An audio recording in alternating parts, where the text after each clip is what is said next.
Good afternoon, everyone, and thanks for being here.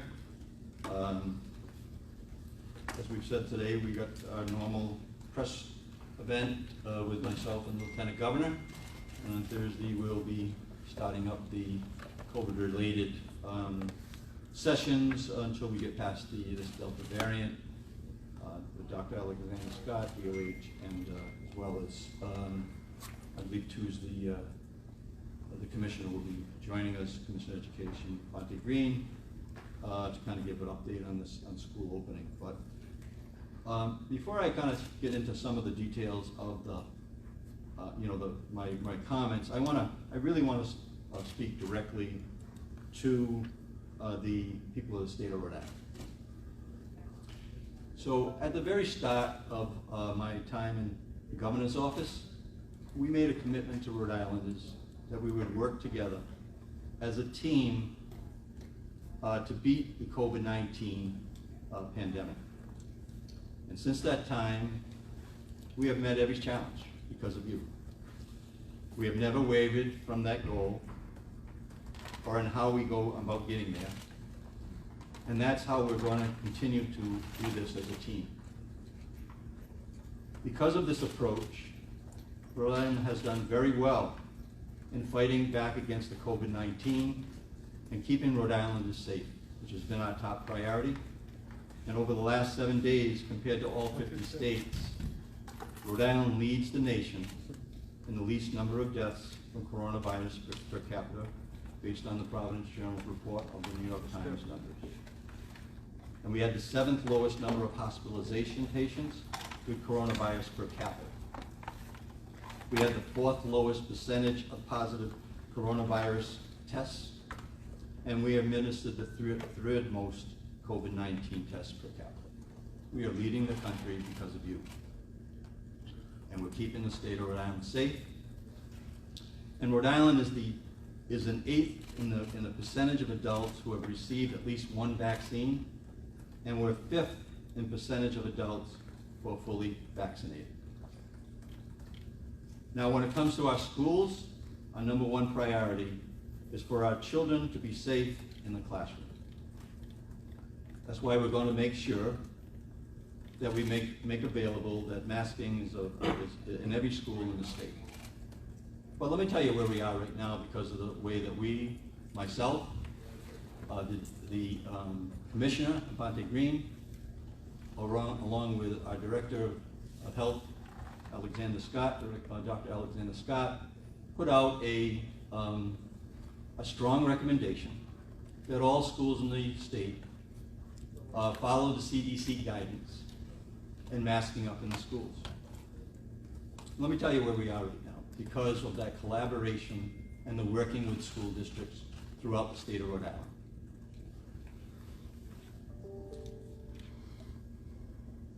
We have nearly 80% of the schools systems have taken our strong recommendation to require masks for all students and teachers. With Cranston voting last night at a 5-0, and I really congratulate and thank every district out there that is following this lead to keep our students safe. But with Cranston's vote last night, about 100,000 students across our state are in systems requiring masks. So I want to recognize all the districts for aligning themselves with the state guidance.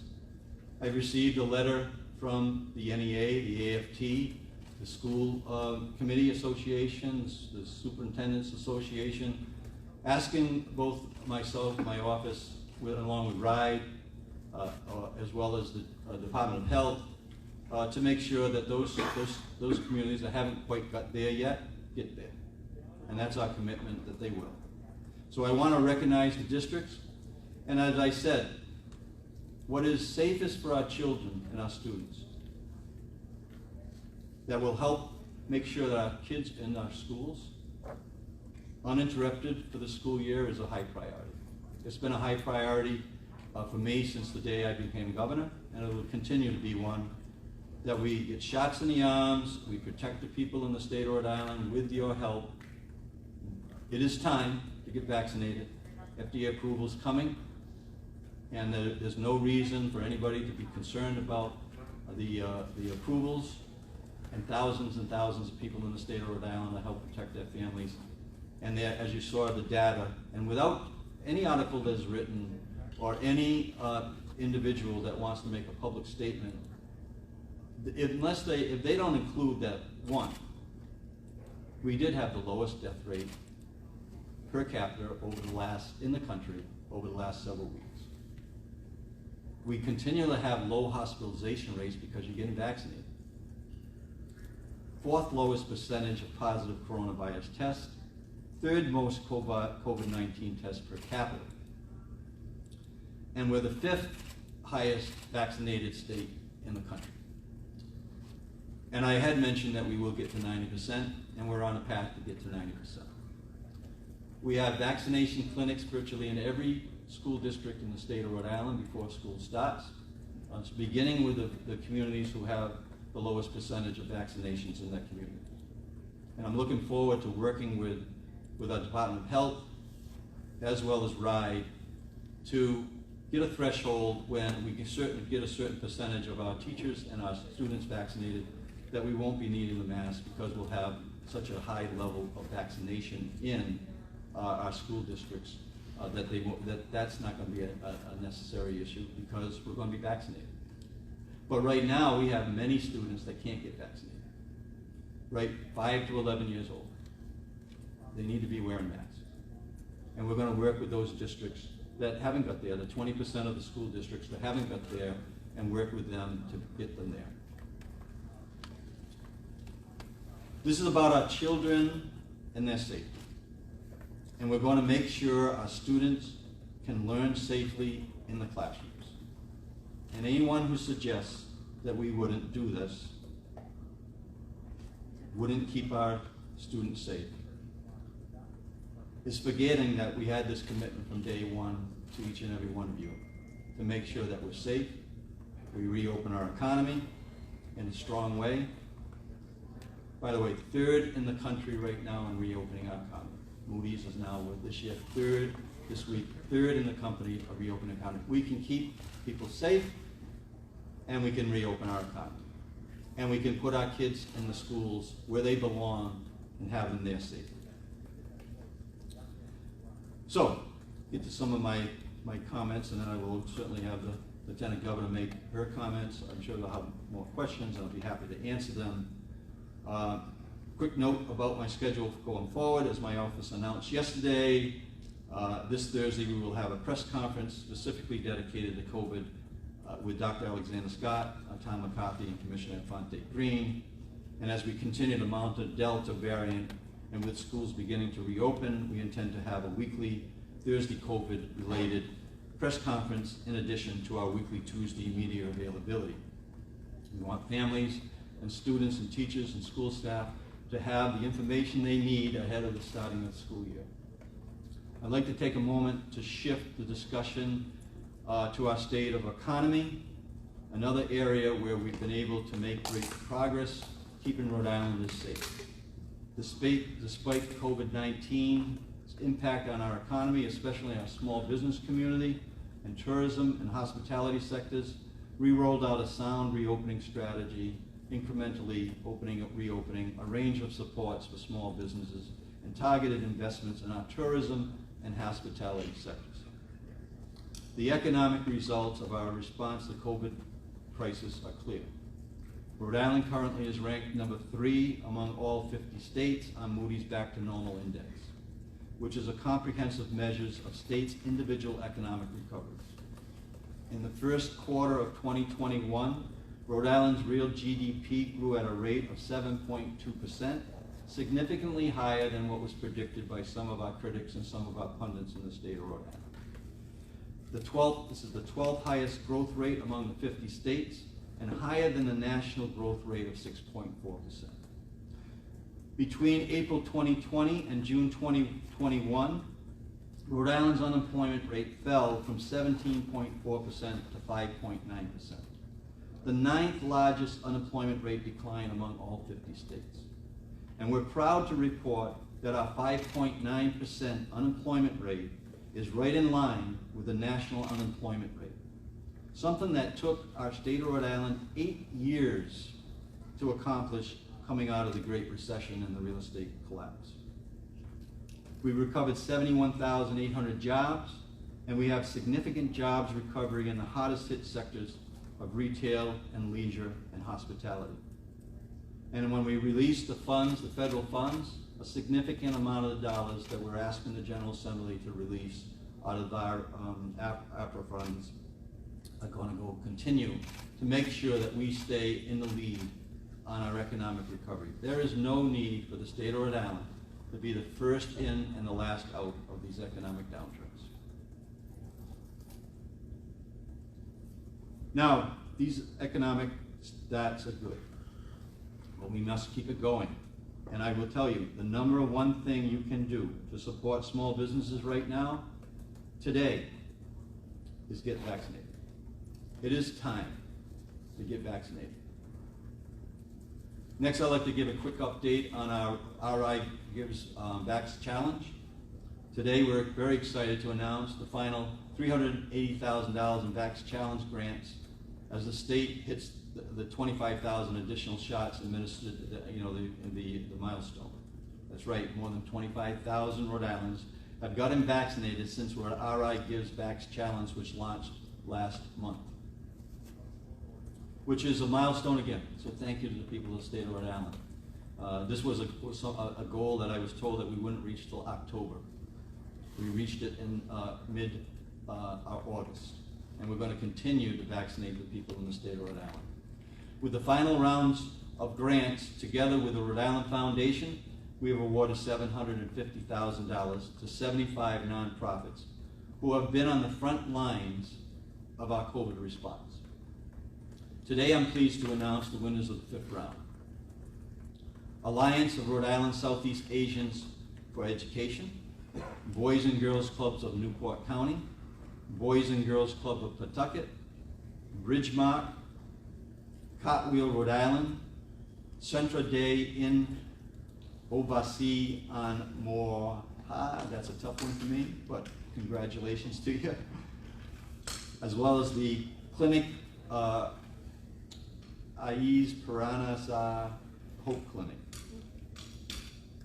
Elizabeth Buffum Chase Center, Good Neighbors, Housing Hotline, Inspiring Minds, Mentor Rhode Island, Open Doors, New Urban Arts, Pocasset Pokanoket Land Trust, Rhode Island Center Assisting Those in Need, Silver Lake Community Center, St. Mountain de Porres Senior Center, West End Community Center, who hosted our great vaccination site there about 2 weeks ago, where we had over 135 people get vaccinated, mostly middle school students and their family, and West Warwick Senior Center. I also want to make some comments about our active duty and our retired veterans. Before I turn it over to the Lieutenant Governor, I want to briefly address the situation in Afghanistan. As Governor, I'm here to make sure that our veterans, active duty service members, military families, and Gold Star families know that they are supported and they are not alone. We know that the developments in Afghanistan can bring about difficult emotions for veterans who have served and complicate mental health issues they may already be facing. Connecting them with the resources they need is a top priority now, and I've been asked by the General Callahan, along with our Director Jan, to be making these comments on behalf of their officers and the veterans in the state of Rhode Island.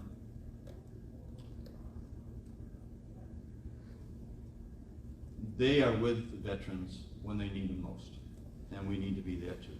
General Callahan and Director Jan have personally offered to take calls, be pulled aside to talk, just be there for Afghanistan veterans who need to check in during the drawdown. And if you want another route, the Rhode Island Office of the Veteran Services offers free confidential program and services through the Rhode Island Serves Network. Veterans, active duty service members, and military families can either call 401-921-2119, 401-921-2119, and make referrals at www.riserves.org. To our brave members of the military, past and present, thank you for putting your lives on the line.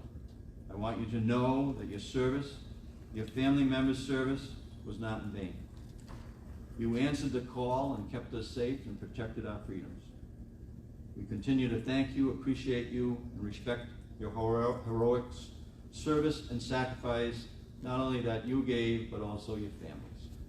And with that, I'll turn it over to our Lieutenant Governor for her comments. Thank you, Governor.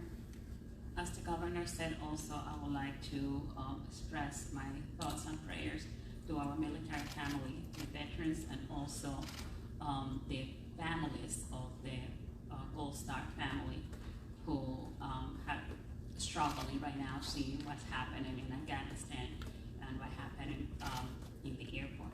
And I have seen some posts of some of our military family and also some of our veterans who are struggling with what's happening.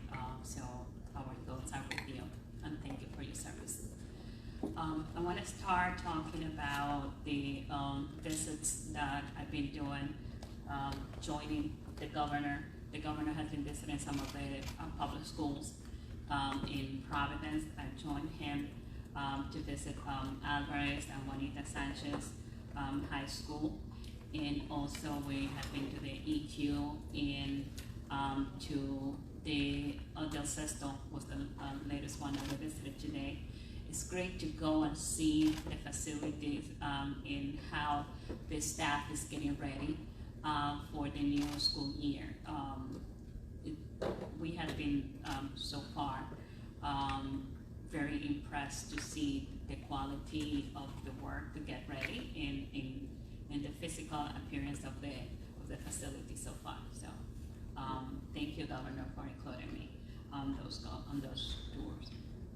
I just want to talk about some of the things that I have participated within the last week. I was able to join the Washington County Fair, and I was able to experience that with my daughter. We had a great time, and I want to thank the organizers because something that I noticed is they have several stations with hand sanitizer and hand washing station throughout the fair. So kudos to you. Thank you for taking the steps to keep everybody safe while we're having fun. So thank you.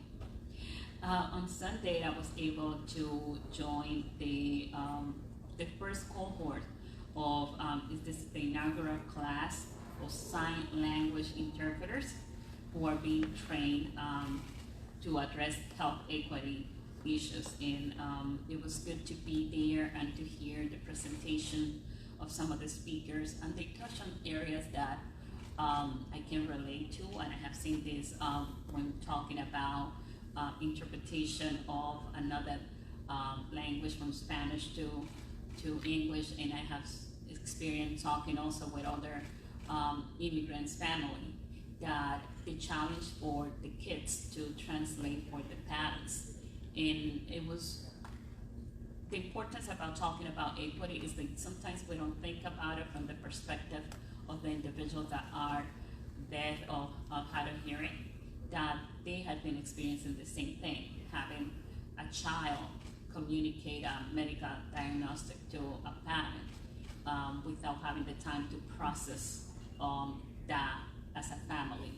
And also to make sure that the information is being transmitted directly from the individual to the doctor without having their privacy violated if they're able to speak, to communicate directly with their doctor. So it was eye-opening, and I was glad to be there. Just a reminder of the importance of equity. I was also joined, someone that was there also supporting this work was Secretary Woman Sarah Jones was there. And this is happening in a partnership with Rhode Island College. So As you know, I'm a Rick graduate, go Rick. So every time I have the opportunity to highlight Rick, I will go for it. So thank you, Rick, for stepping up on your partnership here. Also, last night I was able to continue the topic about equity.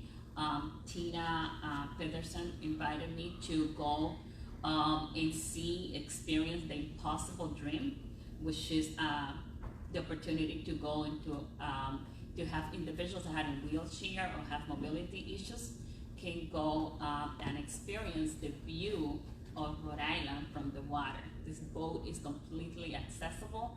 They're able to move in any part of the boat, and they're able even to be the one conducting the boat. So it was a great experience also talking, like reminded about equity, and Tina's always advocating and reminding us. She's actually very active in all of the Facebook Live that we have, and reminding everyone about the importance of making sure that we keep in mind those individuals that have mobility issues and that are in wheelchair in our daily work.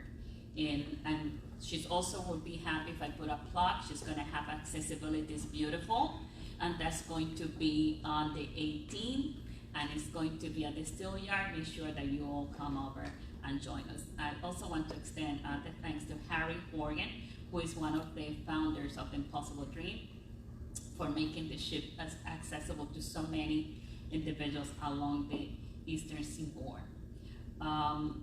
As I said earlier today, I visited the EQ and the Cestal school with the governor. It was a great experience today. I just coming off this afternoon from the bi-weekly town hall on Facebook, the Small Business Town Hall. We were able to have more information for our small business community. We continue to have those. The next one is going to be on August 30th, and Senator Whitehouse is going to be joining us to talk about the things that he's working on at the federal level to help our small business community. So make sure that you're turning for that. And over the past few months, my office has continued to do the work about housing. We have our virtual summit. We're going to have a lunch and learn coming up on Thursday at noontime. We continue the conversation about housing because it's an important topic that we are in the middle of a crisis right now. So join us for those conversations, lunch and learn. And you can register by going to the website of the Lieutenant Governor, ltgov.ri.gov. You can send us also an email, and we can make sure that you get added to our mailing list and you get all the information. Another area in which we, my office has been doing a lot of work and is helping the Gold Star mothers, the Gold Star families. I'm happy to report that my office has been very involved working with them, helping sure to fundraise for the permanent memorial for our fallen heroes that will be located at the Veterans Memorial in Exeter. And so far, we have been able to secure $25,000 in philanthropy funds for this purpose. The Gold Star families have already up to $60,000 out of their $100,000 goal. So please, if any business out there is able to make a contribution, please reach out to the Gold Star family. We have the contact information available on our website, or reach out to my office and we were gonna put you in contact with them. I wanna take a moment to thank Ernie Almonte, who's taking the lead in making this possible, and he's making sure that we are collaborating with the Gold Star family and get to their goal. We're also planning the Operation Holiday Cheers. We have to make sure that we have planning ahead to make sure that we have the care packages ready to be sent on the holiday season for our men and women that are serving overseas. If you're interested in participating, also please join us, communicate with us into our office of the Lieutenant Governor, and we would love to have you be part of this Operation Cheers. The long-term care, we continue to have our regular meetings. We're having a break from the summer, and we're gonna be back in September. So we're doing, there's a lot of work happening in that area. And for me, it's an area in which I have not worked that much in, so I'm getting my hands all around it and learning a lot about the work that is happening in there. The COVID-19 Equity Council continues to meet. We're meeting in person. We have been meeting right here. And the next meeting is going to be on August 25th. It's at 3:30, and the agenda are being posted in the open meeting portals. Again, this is still, this is not we're not a public body, but we're trying to be proactive and make sure that we share the information and make it available. We have nothing to hide, but we're trying to figure out what is the best way to be in compliance with open meeting laws and making sure that we are following the rules with this meeting. So our next discussion is going to be about the back to school, and we're going to have representatives from Pride. They're going to be coming to talk to us about their plans for the back to school. Finally, looking ahead, I'm going to be joining Secretary's prior for the 2030 conversation together with the governor. That's going to be Thursday at 5:30. And with that, I'm just going to turn it over to the governor for the questions. All right, great. I think Steve had a question, then we'll head to Anita. Governor, good afternoon. Governor Charlie Baker issued a statement today saying that Massachusetts is ready to assist Afghan refugees looking for safety and peace in America. Any comment on that and whether Rhode Island would join in offering its help to refugees? First, I did have a conversation with the governor yesterday, not on that particular topic, but on other topics, so we're in contact with another. We have not really received any requests at all at this moment in time. We'll certainly, take strong consideration on any way that we have the facilities to help people, but at this point in time, I don't have enough information to make any further comment on that. Anita? Thank you. Governor, how are you? Why not just mandate masks in schools if you're already going to be working with these districts to try to get them to require it? Well, you know that I was a mayor. You know that I believe in working with municipalities and not dictating to them. And in this case, we're gaining the success that we want. 80% of the districts have got there. We're going to work with the other districts. I believe there's a meeting tonight in one of the communities, or at least later this week. But I believe that on the local level, that local communities can participate in the discussion of what happens in their districts, and this has helped facilitate these discussions all around the state of Rhode Island. And I think that that's healthy, with whatever side of the fence you're on. I happen to think that the municipalities and the school districts have come to the right spot. Otherwise, I wouldn't have had a joint press release with myself, with Dr. Alexander Scott from DOH, and with the Commissioner Fonte Green, making that recommendation in the latter part of July that we're asking the local districts to follow the CDC guidance relative to masks. Right here.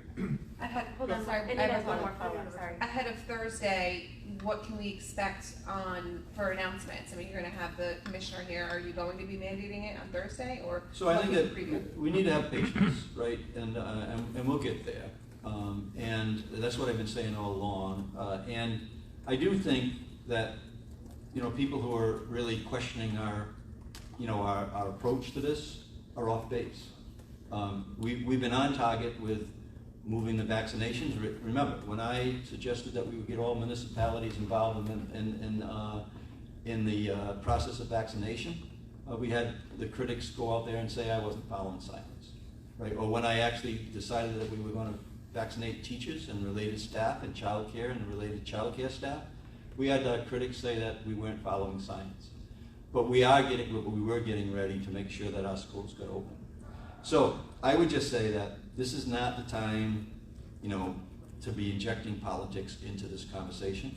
We have got it right, and right now we're 80% there. And Thursday we'll see where we are. Last week, all the districts were required to provide a reopening plan. We knew that that date was there. Since that was provided to us on Friday, we've been looking at those plans and determining through RIDE and DOH whether or not they actually comply and whether we make any recommendations. So we're going to continue to evaluate those plans up to Thursday, and then we'll have an update then, but we're 80% there.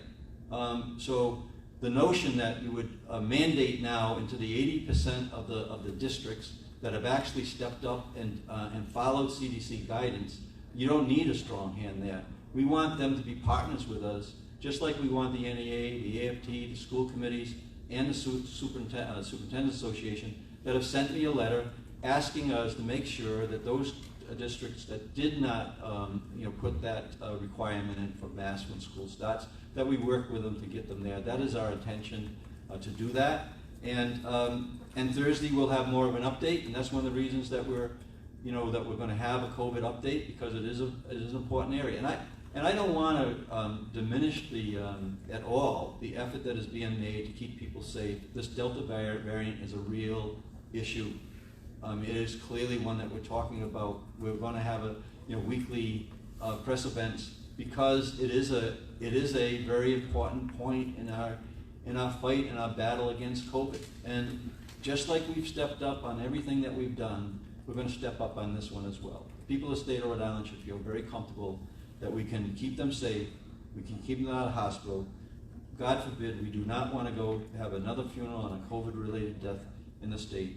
And right now, Rhode Island is leading the country relative to its death rates per capita, its vaccination rates. It's in the top 5, right? In terms of its infection rates, there was only 2 states that had less per capita infection rate last week, as reported in the Providence Journal.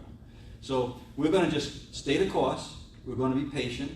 We're going to make sure our schools open up safely.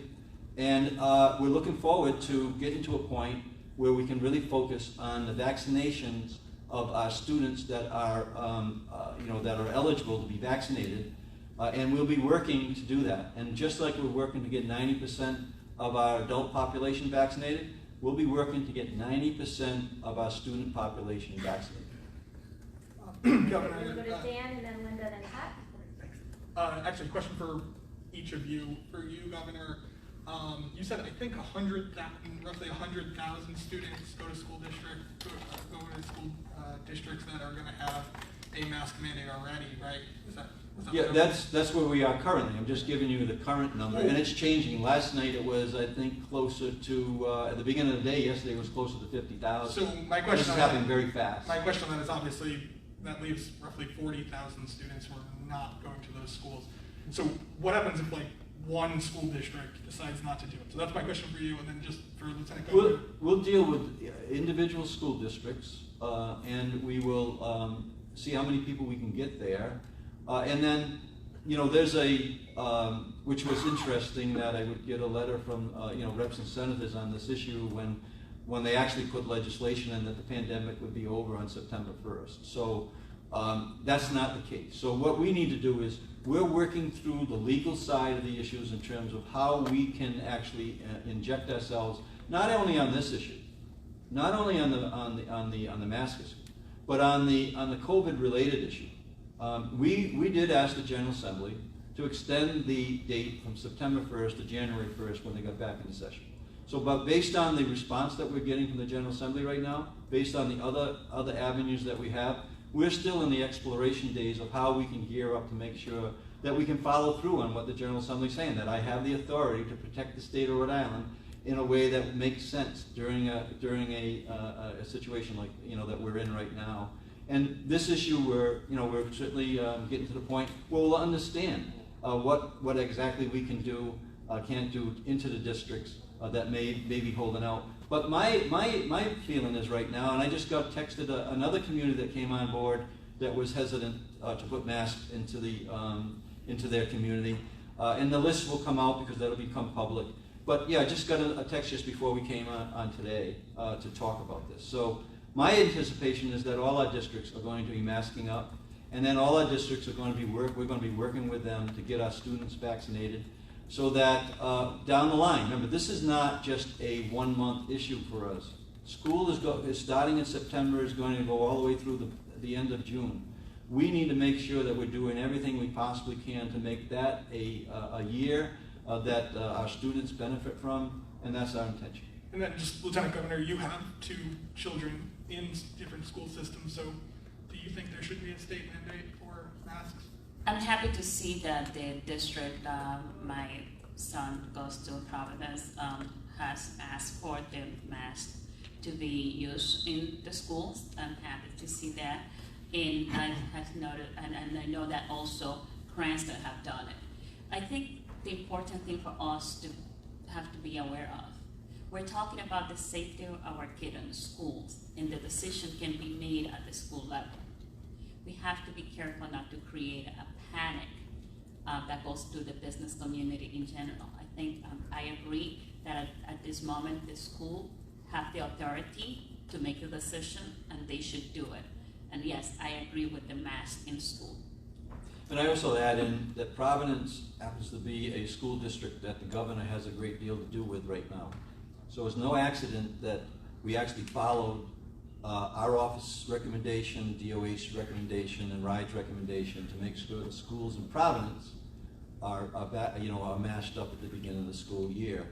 And again, we're going to make sure that we're working with every district in the state of Rhode Island, and the intention is that every district would be masked up for the beginning of the school year. And my anticipation is that that's going to happen. The districts have already voted. Next. Okay. We'll come right back to you. So Governor, a number of parents have told me that they are going to explicitly tell their children not to wear a mask. How are you going to enforce, particularly with young kids, if they show up without a mask and said, Mommy and Daddy told me it was okay? So the school districts will be doing that, as they're passed on a local basis. They're going to be doing their local enforcement, and we will be supporting them in that enforcement. But just as a follow-up, will you be, this has been a huge problem in the South, will you be asking kids to leave school? Like, do we know what the enforcement will look like? I think that that's what we're working through on those plans right now, and then we are pressure testing all the plans with a core group of people that I brought on in my office to make sure that all the school districts are going to be able to open safely. We're going to put the time in to make sure that the people understand that if they do something that is not in the regulations of the school district that they're attending, that this is what will happen. So I would hope that everybody would comply with the local masking. If they don't, I would hope that the local district would be able to give advanced information on how they're going to deal with that. All right, Pat? Governor, a two-parter. First off, do you find irony in the fact that municipal officials who are often scream bloody murder when they're handed mandates by a variety of state or federal agencies are all of a sudden seeking a mandate from the state government? And is that, in a sense, do you feel any of them are seeking political cover from what is obviously a difficult, contentious issue in many communities? Yeah, so I think that while it clearly is on a state level, federal level, and local level, the mask issue is a political issue more so than anything else. This is what I would say to people who are concerned about masking, right?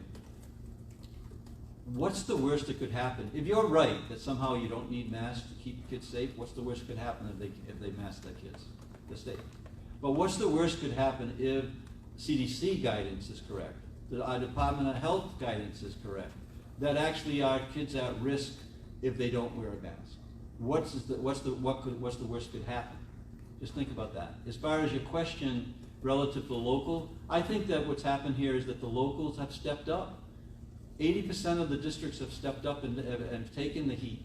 There was the Cranston meeting didn't go real smooth, but it was democracy in action. I believe that local discussion on these issues is important.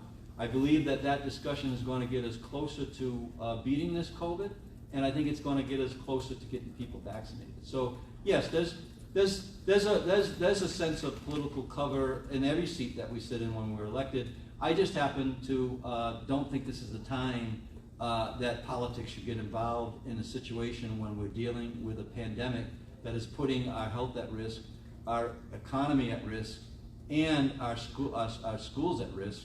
But Rhode Island, again, I'll talk to the people of the state of Rhode Island. We've responded very well. You've responded very well. We lead the country in economic recovery. We lead the country in vaccinations and safety issues right now per capita. And we're going to lead the country in terms of the way that our schools open up. We can do all three. We don't have to pick one over the other. And Governor, there is an overwhelming sense of dread in many folks with regard to the upcoming legislative session. The fear is that, number one, reopening Pandora's box, anything can happen when the GA is open for business. And number two, we've got the specter now finally of the federal money hitting the Rhode Island government, if you will, scene. Number one, is there going to be an agenda published as far as what you and the GA and General Assembly are going to do in this session? And number two, what will the executive branch do to promote transparency as to where these billions and billions of dollars are going? Well, I don't know if it's billions and billions, but we got a billion. So, but at the same point in time, I am continually in conversations with leadership, as I've pledged to do, and they have collaborated, weekly meetings.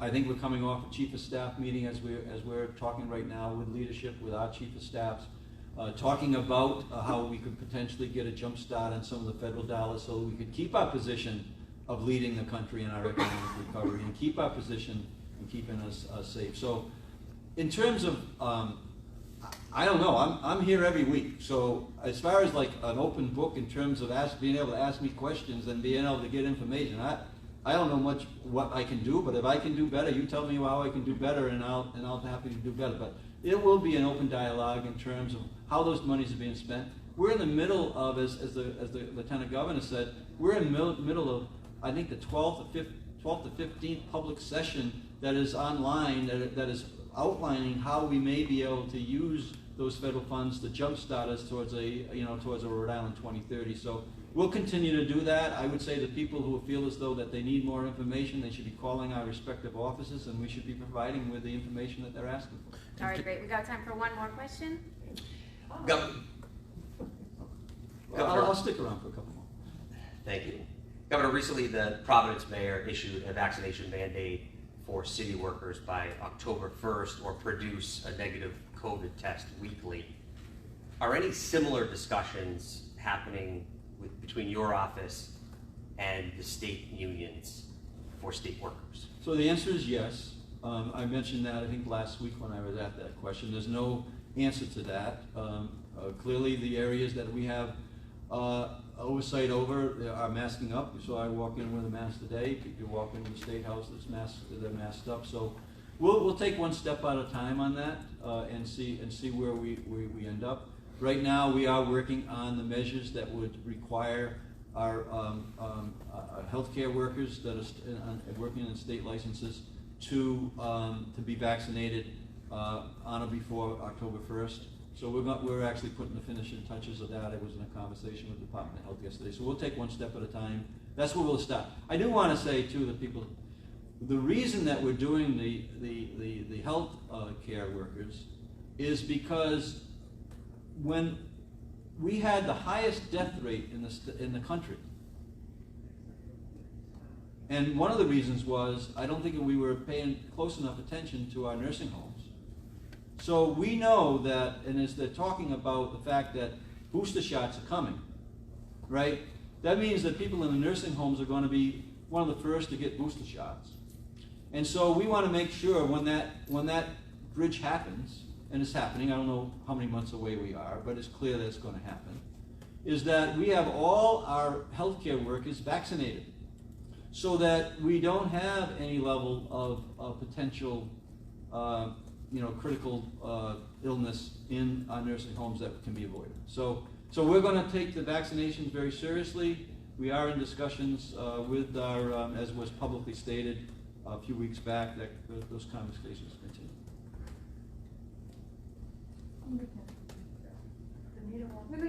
I'm going to be so off topic. All right, well, just one quick question.